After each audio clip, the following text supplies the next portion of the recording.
author of Radical Unschooling and Radical Birth, Peaceful Parent, Vegan, Doula, Voice for Change, Dayna Martin. I never pictured myself as a homeschooling parent. In fact, I thought, I never pictured myself as radical at all. That's what was funny. I was kind of always a metalhead in school and hung out with like the tough kids and smoked cigarettes in the bathroom and listened to heavy metal. I was always kind of a rebel, but I never pictured myself a mother like this.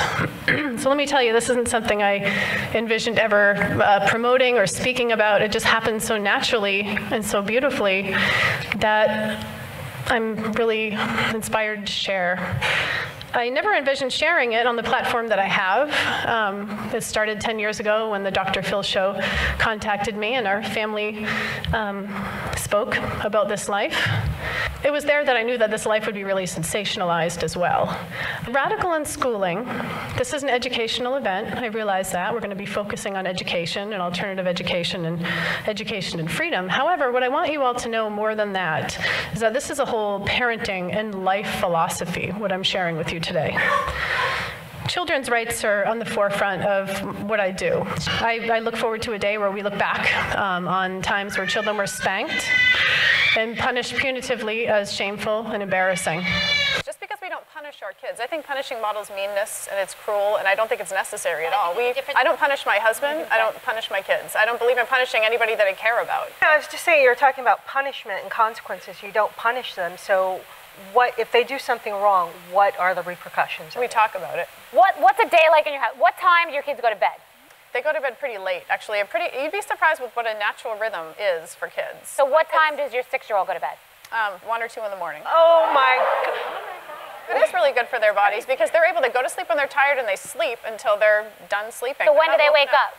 I don't know, around noon or 1. Well, what about this? Let's just think about this. What about preparing them? I hear you. My mother, trust me, I hear this. This is something I'm used to hearing, is we're so conditioned to think that we need to wake up at a certain time and go to bed. My kids get the same amount of sleep as your kids. It's shifted a little bit. But you're setting them up for a future responsibilities. My kids already have their own businesses. How is their life not sustainable? They have no responsibilities.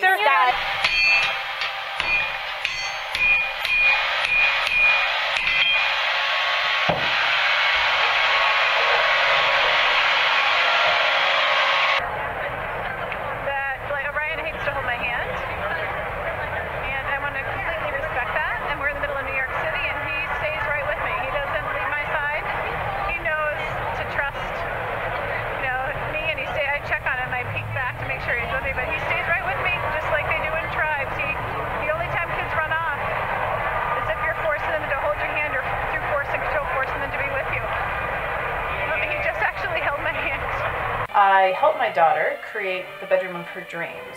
Now, it might be the bedroom of some of your nightmares because Ivy is my 9-year-old daughter and she loves The Walking Dead. It's one of her passions in life. And living the life that we do as unschoolers, we live in a sense of freedom in that I don't judge my kids' interests as good or bad. I just support them. This is Gradowski of WeAreChange.org, and I'm actually joined by one of the leading advocates for unschooling, Dayna Martin. She's been on the mainstream media. She's been on Dr. Phil. A lot of times there's different feedback because what Dayna does is she questions the status quo, and what I think she's doing is really extremely important work because she is radically changing the way people bring up their children. Now, Dayna, what do you think are some of the most important aspects that you learned from your journey that you've been on, from all the things you learned, from all the things you personally experienced? What do you think are the most important things people should know when it comes to raising their kids? I'd like people to know that children are one of the most discriminated people in our culture today. It's something not talked about very much, but bringing into your awareness that children have rights and freedoms that are overlooked, and I like to give people the tools how to do that and how to live in peace with their kids.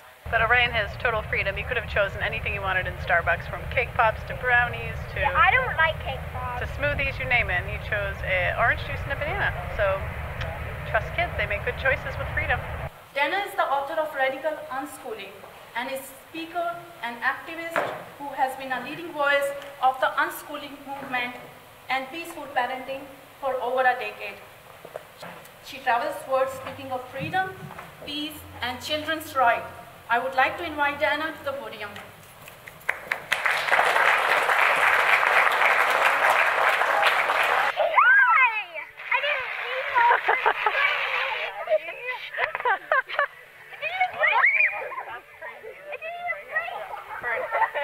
Kaya's being very neat. She made a finger sundae. Just have fun being a kid, Avery. Life doesn't have to be all serious, girlfriend. It's fun to get crazy and messy where we're always trying to like be clean and neat, and this is like therapeutic. Oh my Yeah, I can smell that. Maisie looks so cute. Oh my gosh, Avery.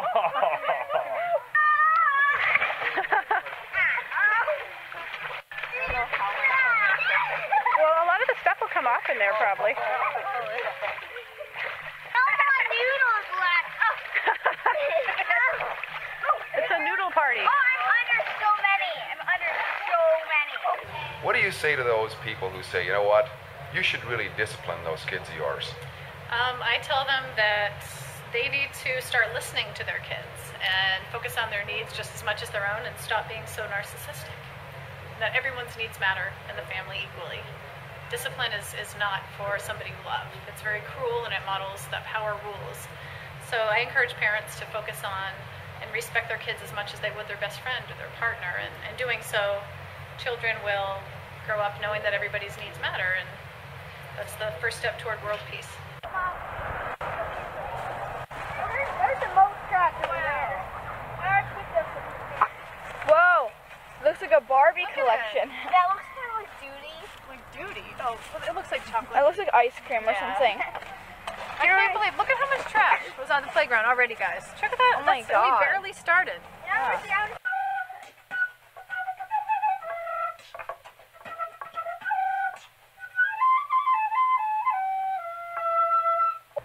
We're about to do a radical act of kindness for a cashier here at Walmart. It's for you. Actually, we got them for you. Yep. Those roses and those chocolates are for you, Bernie. Are you kidding me? Whoa. You're welcome. You deserve it. So right now we're walking to a tree that I cut a branch off earlier today, and I'm gonna give it a little like a amulet that I made because I took something from it. I gotta give it something back. That children learn empathy. When you're kind and you focus on everybody's needs in the family equally, not just the parents, children learn that about all living things. There we go. It's really pretty.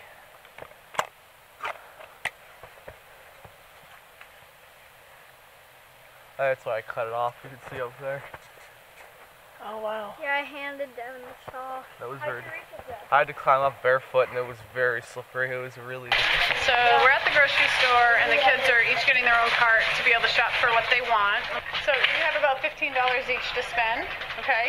You guys each, so just stay within that range if you can. Where are you guys? Oh, Ryan, do you want to stay with me or go with Ivy? Ivy, what did you get so far? Applesauce, bread, bananas, I almost lost my dragon again. These things, I don't know what it's called. Oh, yep, the frozen lemonades. You get tons of bananas. Mom, I almost Yogurt. lost that. Bruschetta. You have fancy taste, my love.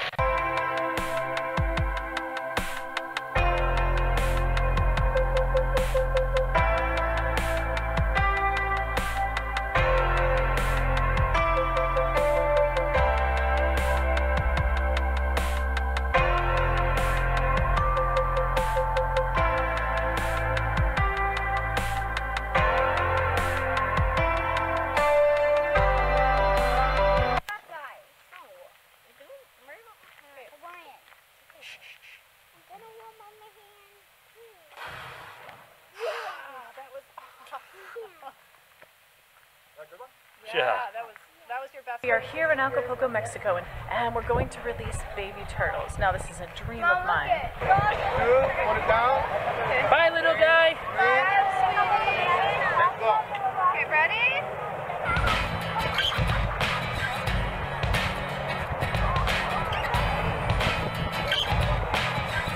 Dayna Martin, of course, I don't know anyone who's a bigger name in peaceful parenting, and she's going to be back for a third year doing that. So if you do have kids, even if you don't actually, there's so many anarchists out there who, once they hear about peaceful parenting, they actually start having babies. So tonight I have a family coming over for an unnanny session. I'm known as the unnanny, so I either go to people's houses or they come here and I educate them about radical unschooling and a peaceful-based parenting paradigm. So I am making a snack, a healthy snack for my guests. So I can't wait for tonight. I hope that people get a lot out of it. They're bringing their mother. So the grandparent of this unschooled child is attending, which is awesome, because when you have extended family learn about this life, you could really be consistent with that respect, and everybody's striving for more peace. So people get a lot out of this kind of thing. So I'm excited for them to get here. So Tom, what did you think about your unschooling parenting session with Dayna today? Very informative. She's very professional. She opened up my eyes for some issues that I wasn't aware of and helped me with those. She was excellent. She's a sweetheart.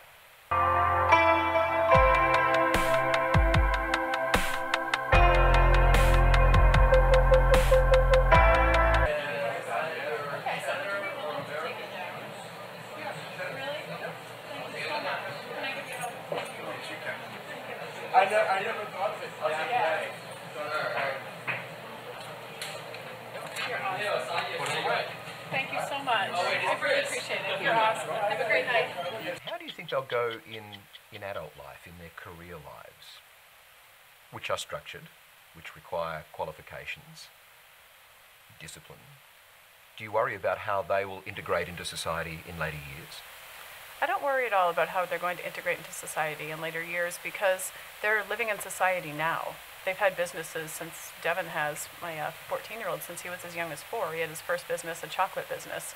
I don't think our kids would slip into the role working for somebody else very well because they're not trained to take orders. They're not really conditioned in a way a child in school would be to take orders. So what I know is that they'll be happy and they'll make money off whatever they're interested in and passionate about. So your children aren't living in a bubble? No, our kids aren't living in a bubble at all. In fact, I think long ago, the idea of homeschoolers was that you're doing it to kind of keep them from the real world, where unschooling is so different. It's the opposite, in fact. It's children in school that are in a brick building all day, every day for 12 plus years. They're kept from society. Unschoolers are immersed in society. We are connected with our community. Our kids are out socializing with people of all different ages. There's no age segregation like in schools. So no, it's the opposite of a bubble. They are part and immersed in the real world every day.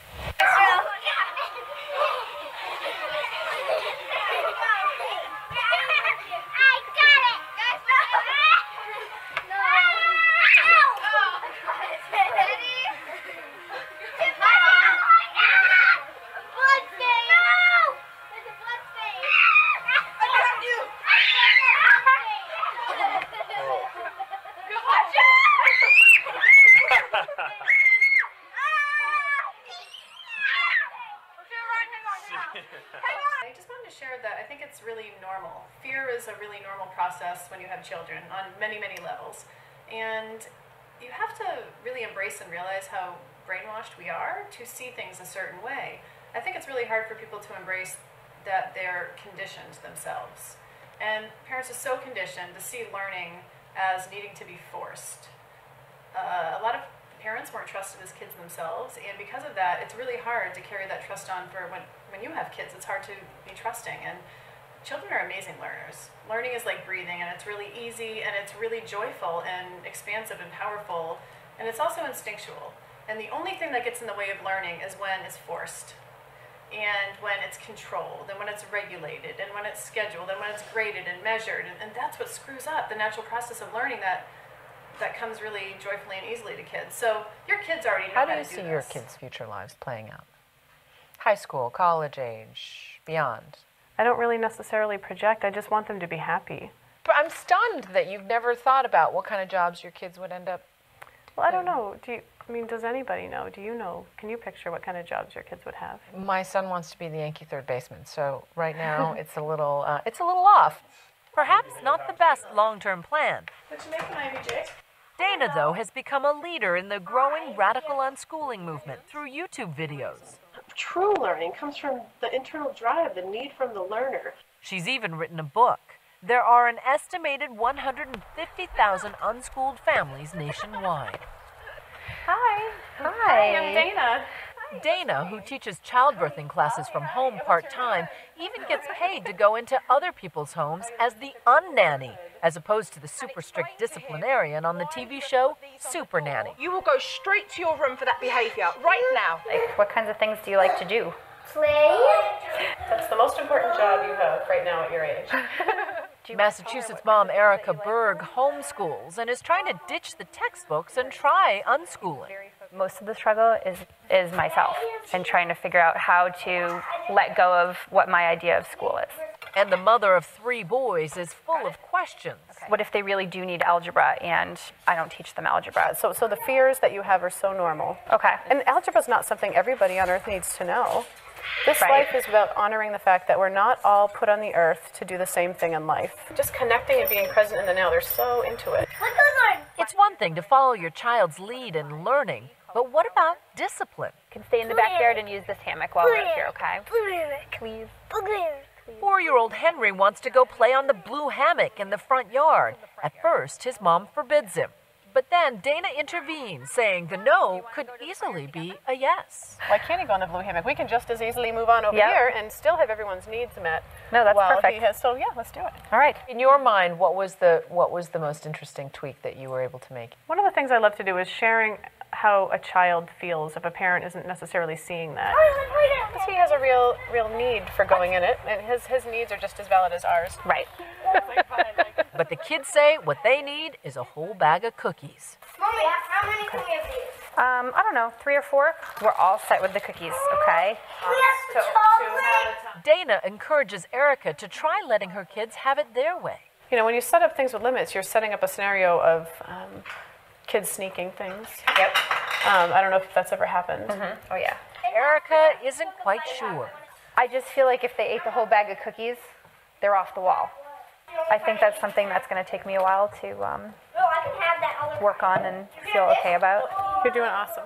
Thank you.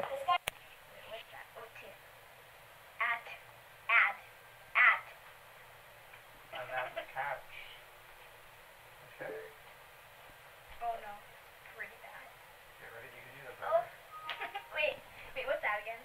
This one? Yeah. Okay. Ready? I've heard. Okay. Eat. Wait. E-T. That's not T. Oh yeah. I mean, it is a T, but. Wait, what's E? Okay. Eat. Eat. Eat. Merry Christmas. Got a gift for you. Thank you. Merry Christmas. Happy holidays. Thank you. Here you go. Hey, Merry Christmas. Got a gift for you. All right, Merry Christmas. Oh, see, there's some gloves in there. There is little glove. Okay, thank you so much. You're welcome. We're all in the same situation. Right. Just, I see you sharing your lunch with them over here. Yeah, because the coalition of the homeless comes by this time and they give out Oh, soup. good for you. So I Oh, just good. I went and got him some, so now, make sure he has some. We got you some pizza, man. And the water. All right? Merry Christmas. All right, I hope it helps you out. Okay, bye-bye. So your mom is okay with how you present yourself to the world, and does she encourage it? Of course she does. She totally does, yeah. And do you realize it's unique? Yeah.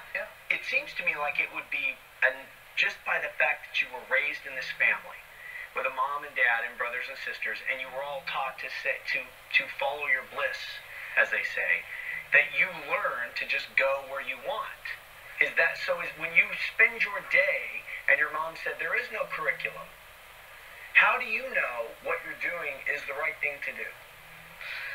Because I'm happy this way. I just love my life. I feel great all the time. Of course this is the right thing to do. And you have no curriculum, you have no workbooks. So is he learning this just from you guys? No, I mean, you have to have a life rich with resources, and you have to be willing to research things with your children and be excited about learning yourself. Devin knows that learning never ends, doesn't end because you're 18 and you graduate. He sees me always learning more and pursuing my passion. So learning is a really joyful experience in our family. Do you have friends that are in a similar situation, or are most of your friends in school? I have almost no friends that are in school. Almost all my friends are unschooled. Really? So I'm the one late to the party. This is going on everywhere, right? Oh, hundreds, thousands of people do this. Two atriums, okay? As far as compared to the body size, it's a little bit larger. A little bit larger than other types of animals. So we'll open that as well. We're going to open up the lungs and kind of see what that. Okay. If you took some of these embers and put them on, and maybe if you had an axe, you could carve a little indent out, and you blew on it and kept blowing on it and exchanging the embers for new ones, eventually it would burn a hole into it's called a burnout hole. And that would, yeah? Oh yeah, look at that. That's like the chart cloth. And that would, it's getting close now. Oh, I want to milk it. Milk that cow. But unschooling is a whole different philosophy. Unschooling suggests that kids should learn what they're interested in learning and at the pace that they're comfortable learning it. To talk to us about it right now is unschooling advocate, author of Radical Unschooling, A Revolution Has Begun. It's a pleasure to welcome to the show Dayna Martin. Dayna, how are you? Hi, I'm great. Thanks for having me. I appreciate you coming on. I feel my children deserve the rights and respect that adults receive. I think that children are people too, and they're the most discriminated against people in our culture today. We're not raising worker bees here. We're raising free-thinking entrepreneurs. And my unschooled child will hire your honor students.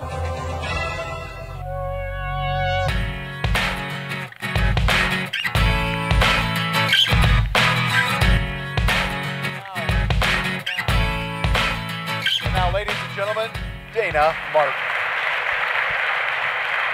Hi, everybody. Thanks so much for watching that video.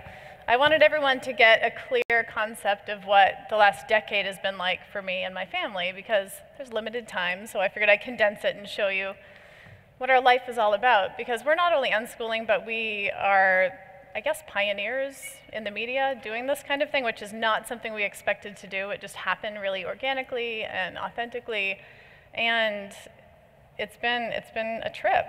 So I'm just so honored to be here to share more with you about this life. So the next thing I want to show you guys is a slideshow. And I figured I would break down some of the basic concepts of what unschooling is, because radical unschooling is like a twofold philosophy. On the one hand, it's an educational philosophy, it's learning and freedom. But on the other side of it, it's also a parenting philosophy. And to me, they're one and the same, but for clarity, so you can understand where we're coming from, the parenting side is very different than how traditional people in our culture parent. Traditionally, it's what we call an authoritarian paradigm, where the adult's needs are, I'd say, come first before the child's needs almost all the time. The focus is on behavior modification, obedience, compliance, and I just want to share with you that this can be a really triggering experience to hear these kind of things, because a lot of us knew early on that something was wrong. Like, I think it really can kick up a lot within us when we hear that, like when I tell you guys that you were right when you were 3, when you were 4, when you were 6, and you had that instinctual feeling that something was wrong, that it didn't seem fair, or when you were in school and you had to ask permission for basic human rights, that it was wrong, and you were all right. They were all wrong. And so I love sharing that aspect of this life. And so peaceful parenting is very different than the authoritarian dynamic. Peaceful parenting is a partnership-based paradigm where the focus is on the needs of everybody in the family equally. So it's not, I think a lot of people think in black and white, and you think if it's not completely adult-led, that it must be completely child-led.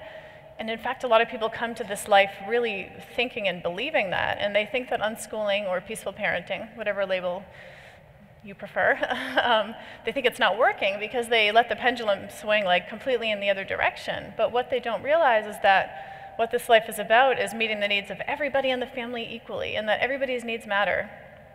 This is not a permissive parenting philosophy. It's not a hands-off philosophy. It's not unparenting. What I'm promoting and sharing with you is called unschooling, so it's just not doing school. Education is really important to unschoolers. In fact, it's something that comes very naturally and that is very important to facilitate. It's a really busy life. Unschooling is not for the lazy parent. It's very hands-on. But what I want to share with you is how to go about doing it, because it makes sense maybe to you, and philosophically you're like, yeah, that sounds great, but how to really make it happen? And I thought the best way was to show you a slideshow of some pictures I put together. Now keep in mind we've done this from the beginning. We've never lived any other way. From the moment of my son's birth, he's turning 18 next month, and like I was saying to David before I came up, like we did it. Like we got one whole kid to adulthood, and not only did we do it, but he's so successful and happy, and it just timing-wise for this event, it's pretty emotional for me in that way. So I'd love to share a slideshow, and I'm going to start with the picture that's up there. There's my 4 kids. I have 2 boys and 2 girls. My oldest is 18, as I said, Devin, and you saw some clips from him. He's done a lot in the media with me. He loves it. He's totally an advocate himself. It's something that comes really naturally to him. My daughter Tiffany, on the other hand, was here. She snuck out. It's all good. She was always a really sensitive child. From the time she was 18 months old, I can remember her waking up in bed and just like sitting up in bed and screaming that she wanted to go downstairs, like right then, right away. And it was a really intense experience to be her parent, and she didn't seem all that happy a lot. Like Devin was so blissful, no matter what he was doing. He was like, if he was the only kid I had, I would probably think that that's what unschooling produces, or these like blissful children all the time. But the truth is, we're humans, and Tiffany had a really hard time navigating her world. There she is. She struggled a lot. In fact, if she was in school, she would have been labeled, and she would have definitely been drugged. They would have labeled her, I can't even imagine. And that's very emotional to me, because she took probably for 5 years of her life or a little more, 75% of my parenting time was focused on her. She needed the clothes on her back drove her crazy. They scratched her. I had to cut the tags off of everything. She was very sensitive about food. She loved things, and she loved hoarding food. I would go in her closet, there'd be Oreo cookies just like in there, but they always had food freedom, so it was so peculiar to me. Like, why is this child hoarding food? And she would just say she loves to be surrounded with like things, and I came to understand that she really wanted to feel abundant. She wanted that abundance around her. She'd pile her plate up with food, huge. I got permission, just so you know, from her to talk about this. That's important to me. And I always check with her before, and I don't always share about this, so it's kind of a special time. She came out of that sensitivity little by little over the years, and she was signed to the modeling agency a couple months ago, and what she does now, she's the most compassionate, amazing person I've ever met. She was the one that encouraged me to go vegan 6 years ago, I think it was.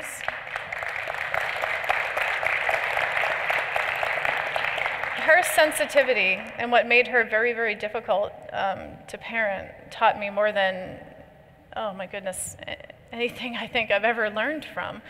She taught me patience. She taught me, like, she was the reason I started meditating and doing yoga early on, because I just wanted to not be reactive. So she represents to me a lot. I've learned about a lot of children that are really sensitive and intense. They're drugged in our culture, but I really believe that they're being born now to kind of shake the density out of us. I do. She shook the density out of me, and any issues I ever had, I was able to clear through parenting her. And so it's such a, like, we're one, we really are one. And when it comes to parenting, and you see it and you feel it, you see that your children, the difficult times are partially what heal you and allow you to be there for them later. So I'm so grateful that I didn't change my mind despite everything everybody told me about my beautiful daughter. Because she was always honored and respected, she's the most confident person I've ever met. And I'm just so proud of her. She's here. She's the only child that came with me today. I mean, for the whole trip, and we're having a great time together. So if you have a sensitive child, I would love to connect with you about alternative ways. They don't need to be drugged. They don't need to be treated harsher. And I think that's one thing that people mistake this life for. So let's just jump right in to the slideshow. This is Tiffany learning early on in the beginning. So learning in freedom, what that means is when our children are interested in something, I bring as many resources into their lives to learn and grow from based on that interest. Tiff was really interested in like rocks and geology and things like that at an early age, so we facilitated that aspect of learning for her. Here's Devin. I think you need to have a life and a home completely rich with resources. That's really important to living this life for me. And he was interested in engines, so we got him this little engine kit. There's some kitchen science. I mean, how many people haven't done the vinegar and baking soda thing? That's what's so cool about having kids. You get to do it all over again. I get to do it 4 times. I'm kind of sick of it now. It's not very exciting for me anymore to do the baking soda vinegar thing, but at the time it was awesome for him. What I'm just trying to share with you about this is that learning is just a really natural, beautiful thing. And I think facilitating the learning of those you love comes really natural. Like, how many of you have a partner or somebody you love and care about, and when you know they're into something, you buy them a book about it, or you surprise them with a trip somewhere? You know, you facilitate the people you love's learning really naturally, don't you? We're raised doing that and having that done for us once we're a couple with somebody generally, or have friends. But when you have that same mentality when you have kids, they learn so much from it. So it's like a total immersion learning experience.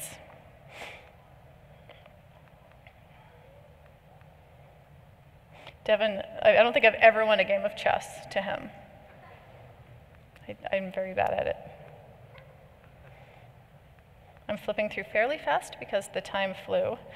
Here Devin's learning, he wanted to learn Chinese, or this could be Japanese, I'm really sorry, I'm not sure which, but we found a website and he printed it off and he practiced himself how to learn. Now this is a really cool picture because Devin, what he does now, he makes Viking reenactment clothing. That's what he does, and a production company that's making a movie about Vikings contacted him a year ago and asked him to make the costuming for this Viking movie, like all because he loved doing it, and we facilitated that passion, like mind-blowing. They said they'd pay him $100 a yard of creating these costumes, and like, how can you plan that if your child's in school? How do you know that they're good at those things when they don't have time to pursue it? You know, when their days are so crammed with everything that everybody else thinks they should know, they don't have the freedom and the time to do things like this.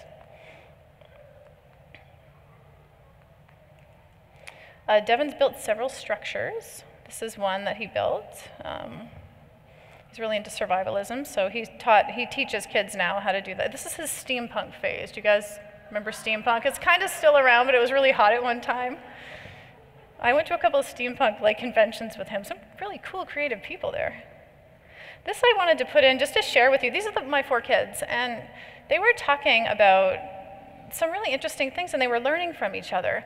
Just like we're sharing together right now. You're voluntarily here because you want to learn about this. The best method of learning is discussion. It really is. Like just discussing things with people that you love and care about. And you wouldn't believe the learning that takes place when kids have the freedom and time to sit and just talk to each other about things. So they were discussing like Egyptian history or something. And Devin, doesn't it help to learn from somebody really passionate? Because when somebody's really passionate about something, it's like addictive. Like you want to learn about what they're talking about. And so that's really important to me too, is to find mentors for my children when they love something, find mentors and find people that are like really passionate about what they're into. And they learn so much as a side effect of that. Video games, that's like the big taboo thing, I think. Like my kids don't have any limits on media at all. They can play video games as much as they want, just like I could. They have the same freedoms I do. They can watch TV, any technology as much as they want. Here they're playing Minecraft. Natural math has happened very organically and very naturally. Reading, writing, and math are just tools to help us get more of what we want in life. And who wouldn't want to learn these tools to help them get more of what they want? Well, the only way you don't want to is if somebody's forcing it. My kids have never done workbook pages. They've never learned phonics, but yet they all know how to read and write. My youngest are still learning. They're in process, but it looks really different. Natural reading, writing, and math looks really different. But I mean, like how many of you thought you were like sucked at math, like your whole life? Oh, not many. Well, okay, here comes some hands. It's because you didn't have any context for the use of it. Like when you're using it because you want to use it as a tool, it comes really easily and naturally and in ways that you wouldn't even comprehend. So I'm just showing that aspect with Devin. This is something I had no clue that Tiffany would be into, but my friend Kathy, one of my best friends over here who came with me, because we unschool our kids, friendships are really interesting to me when you unschool because we take each other's kids for like weeks or a month at a time and introduce them to things that Kathy lives in New York City. I live in the middle of the country. You know, Devin's friends will come and stay with us for a month and experience life in the country. And like when you have the freedom and you're not needing to ask an institution permission to be with your children, which is essentially what you do when your kid's in school, you have to ask the institution permission to be with your children. I mean, if you want to take them out, which is unbelievable to me, that is not freedom. kids of the freedom, and they live lives that are really extraordinary. So Kathy signed the kids up because they wanted to take this class. And when you sent me those pictures, I was like, Tiffany, really? So I just think that's so amazing. Devin makes chainmail and other, he made his outfit here. This is really cool, like rethinking games. Like our kids, because they we don't live by rules. Of course, we do play games with rules sometimes because they want to. However, they create their own games by putting other games together. It's really neat to see. So here they made up some kind of game with the game Sorry and this Find Waldo kind of thing, and they played for hours. Whoops. Sorry, I skipped one. And here is Hopscotch, my kids' version of Hopscotch, thinking outside the box. So this is my daughter, Ivy. You saw her room in the video. Okay, yeah. She loves Marilyn Manson, loves him. You wouldn't believe the amount of immersion this child has taken with Marilyn Manson recently. We took her to see him last year, and she adores him. And I remember when I was 15 years old, as you may have heard in this video, even younger, I loved heavy metal music. It was like my passion. Slayer, Metallica, they were all just, what they sang about, especially Metallica in particular, like was really the start of my advocacy, to be honest with you. And Justice for All album changed my life. If anyone's a Metallica fan, the lyrics to that is what started me on this path, and I felt so validated by them. And I loved Slayer because even though they sang things slightly satanic, their energy and their vibration was really met a need within me. I had so much anger, aggression, and resentment and pain that I loved it. So but everybody around me thought I was killing cats, when nobody was looking, and I was satanic, and they thought such negative things from me because of what I listened to. And I knew my goodness deep down, and so having kids, I said I will never do that to them. No matter what they love, we will immerse ourselves in that and facilitate it without judgment. I have a couple more. I don't want to hold anybody up. 1 minute, okay? Here's Ivy's. I just want to show you this real quick. Marilyn Manson inspired this doll. And you know what this means? My daughter made this. She thinks that this is all the evils of our world today. The green hair represents money. The cross represents religion. The tape measure around the waist represents beauty, which she thinks is disgusting, that the standards of beauty in our culture are what they are. And the bleeding eyes are being misunderstood and misjudged. And so she made this based on her inspiration from Marilyn Manson. Now, who would have thought goodness could come out of him on the surface, right? From this passion. This is her snowman. You guys got to go on Facebook and see what people said about this. They said my daughter needed mental help and asked if I needed to get her a psychologist. We took her to see Five Finger Death Punch. This, I have so much more I want to share with you guys, but I'm being shut. I need to stop. This is my son after seeing CSI. He decided he wanted to buy a kit, and of course, it was a hard thing to let him watch at age like 8, but he loved it. This is after seeing the show The Colony. They made a water purifier. One of the last things I just want to share briefly is that one thing my children have that children in our culture don't is time. The time that they have to be and find themselves and discover who they are is one of the greatest gifts that you could ever give another human being. I'm going to save the rest of the slideshow for my presentation, my talk that I'm doing on the March 1st. I'm doing a family camp, and I just want to point out that if you're interested in learning more about this philosophy, the first day I'm talking about, this is what I'm focused on, way more detail. It's like a full day workshop about this life. You're welcome to sign up for that. I'm also doing like a 3-day, we're doing a tour, and then we're having a more immersive experience at the tail end of it. So if you're interested in signing up for one day of it or all of it, please come see me. I was invited to speak at Sasha Daygame's dating experience, and you might be wondering why. Well, you'll have to see when you get there as to why I was asked to come speak, and I'm really excited about that. Yes. Yeah, so thank you guys so much for coming. All right, Dayna Martin, ladies and gentlemen. Excellent. In a world where Antifa riots in the city streets, cops rage out of control, and the leader of the free world is a fat-ass casino owner, one event stands alone to make anarchy great again. I actually love humanity.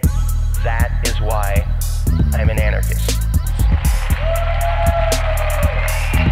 Backwards in the building like we the ceiling, we illin'. No matter who find it appealing, I'm here and I got a feeling that we'll be dealing a lot of pain with the penicillin get drilled in your head. That we are monsters and yeah, we come from the slums and for months we've been pumped, but for once I am now comfortable. I want to grow, I want some more success, and I want to know that greatness can't be rushed, can't be less, so face the fuss. Feel free to hate on us, we lace them up. Dudes, we done paid them up. Keep snakes away from us and safe from us, you might wanna be. Remember when clowns used to make fun of me and that they wanna be me, see me and they run at me. I'm gonna be the greatest, yeah I wanna be, but I am not the one to be the fakest for the sake of being played. I'm here, like I never left, set to hell. Nah, cause I can't just fail, so just prepare your ears, it'll get for real. Okay, from here, we will never take the sale, it's grind time. My mind and my thoughts, my highs and my faults, my wins and my loss. When will I fall off?